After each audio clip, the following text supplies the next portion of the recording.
Muito boa noite, esse é mais uma aula do nosso História e Imagem em 5 minutos. Assim como vocês mesmos pediram na nossa página no Facebook, hoje o nosso tema é a Segunda Guerra Mundial. Para poder falar dela, a imagem que nós escolhemos é um quadro do Picasso, Guernica, de 1937. Dá uma olhadinha no quadro aí.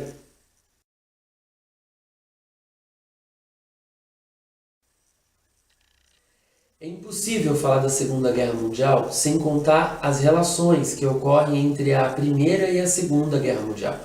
A Primeira Guerra Mundial, que ocorre de 1914 até 1918, traz um conjunto de conflitos e de realidades que vão ser reproduzidos e novamente vividos na Segunda Guerra. É como se os muitos problemas que explicam o início da Primeira Guerra Mundial não tivessem sido resolvidos e, portanto, se repetem como justificativa do início da Segunda. Existe uma tendência teórica, inclusive, de acabar com essa separação entre as duas guerras. É muito provável que daqui a alguns anos na escola não se ensine mais a Primeira e a Segunda Guerra Mundial e se destaque, sim, a existência da Grande Guerra Mundial. A guerra começaria em 1914 e acabaria só em 1945, com um período de paz, com um período de entreguerras. Para falar desses motivos que são da Primeira e da Segunda Guerra Mundial, nós costumamos destacar a presença do ufanismo, o nacionalismo exagerado, um problema cultural entre os países europeus, um problema de disputa que fará com que as nações se odeiem, que fará com que as nações enxerguem o seu vizinho como um inimigo em potencial. Além dessa situação problemática, nós temos situações relacionadas ao território, dentro e fora da Europa. Dos problemas internos da Europa, nós temos as situações dos revanchismos, problemas no leste e no oeste europeu, como por exemplo o revanchismo francês, onde a França tenta retomar um território que havia sido perdido para a Alemanha anteriormente. Existe o problema territorial fora da Europa, o imperialismo, que desde o século XIX causava problemas e disputas entre os países europeus que brigavam por maiores e melhores terras na África e na Ásia. Além dessa situação problemática, nós temos um destaque à participação da Alemanha. Na Primeira Guerra Mundial, a Alemanha é escolhida como culpada. Injustamente, a Alemanha vai pagar e vai perder territórios como se por acaso o fato da Primeira Guerra Mundial ter acontecido fosse mais culpa dela do que dos outros países. No caso da Segunda Guerra Mundial, nós podemos sim identificar a Alemanha como uma grande responsável. É o revanchismo alemão. A Alemanha tenta retomar o seu orgulho, o seu mérito e refazer a sua moral perante os países europeus. É o que Hitler usa para conseguir chegar ao poder, é o que justifica todo o desenvolvimento do Estado totalitário nazista alemão. Para falar da Segunda Guerra Mundial efetivamente, a gente reproduz muitos raciocínios usados na Primeira, como por exemplo a divisão das frentes de batalha, que praticamente se reproduzem no caso da Segunda Guerra Mundial.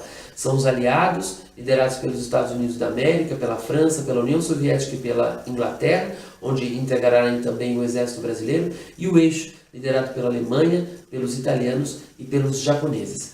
Essa situação de conflito da Segunda Guerra Mundial pode ser cortada e explicada a partir de muitos pontos.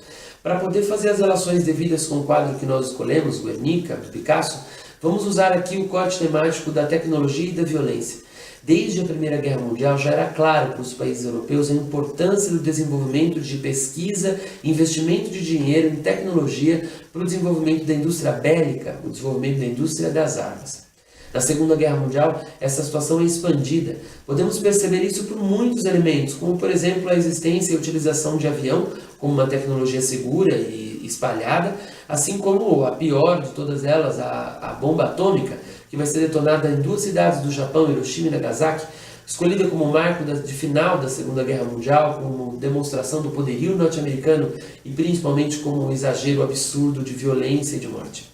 É impossível olhar para a Segunda Guerra Mundial sem destacar o papel da tecnologia e o desenvolvimento da tecnologia como um resultado, enxergamos a quantidade de mortos. São 60 milhões de mortos aproximadamente, incluídos nessa conta estão os 6 milhões que também vão ser mortos de maneira extremamente brutal pelos nazistas nos campos de concentração. É o antissemitismo, é o antijudaísmo, é o nazismo que no campo de concentração juntará judeus, ciganos, negros e homossexuais e vai lutar pela superação e pela pureza da cultura ariana alemã, tentando transformar a Alemanha no maior e no melhor país do mundo a partir da limpeza étnica, matando assim judeus e outros povos considerados como impuros.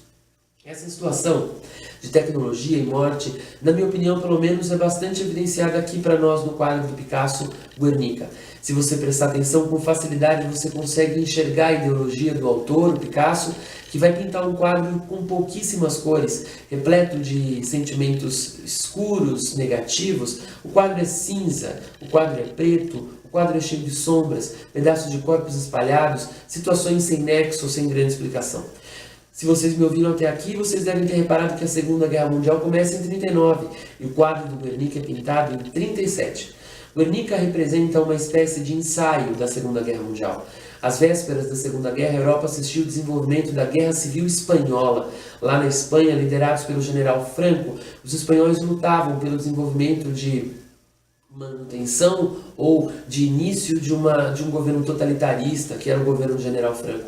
A população se dividia e Franco contava com o apoio nazista, com o apoio de Hitler no desenvolvimento desse conflito. Guernica é uma cidade no interior da Espanha.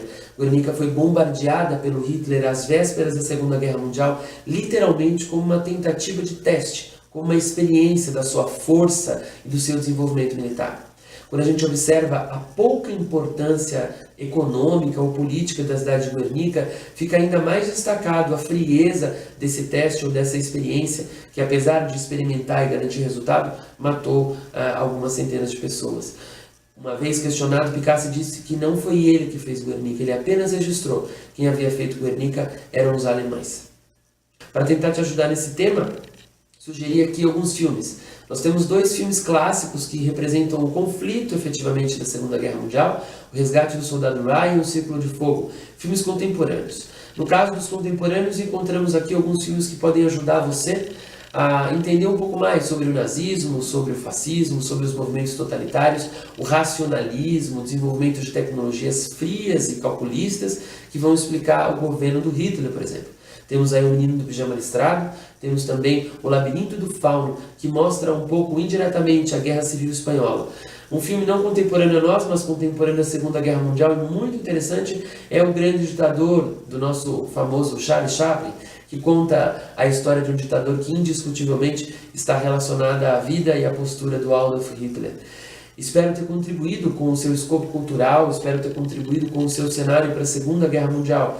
Exercite, faça exercícios, peça os nossos próximos temas, acompanhe o nosso canal e curta a nossa página, que nessa semana ainda um vídeo especial vai aparecer para você, é um vídeo sobre o 13 de maio. Vamos tentar discutir um pouco dos dilemas, um pouco dos problemas e principalmente alguns mitos sobre a escravidão no Brasil. Muito obrigado, bons estudos e até mais.